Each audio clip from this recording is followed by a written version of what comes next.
सभी साथियों को नमस्कार। मैं Adarsh Kumar, conservator of forest Meerut circle. अभी बसंत पंचमी और मकर संक्रांति का त्यौहार आने वाला है।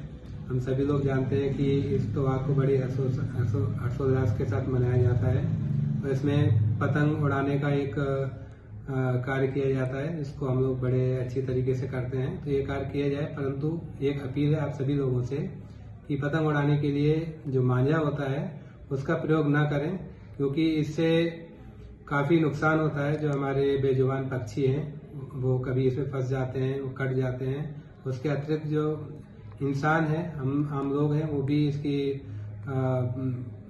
उसमें आ जाते हैं और कभी गर्दन कट जाती है, हाथ पैर में भी नुकसान हो जाता है। तो यह कतई प्रकार से अच्छी चीज़ नहीं है। हम आपसे रिक्वेस्ट करेंगे कि मांझा को आप त्यागिए।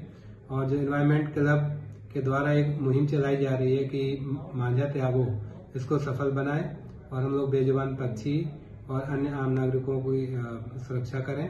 और आने वाले समय में इसको हम लोग बिल्कुल यूज नहीं करेंगे। माननीय एनजीटी के भी निर्देश है कि चाइनीज मांझे का प्रयोग बिल्कुल न किया जाए।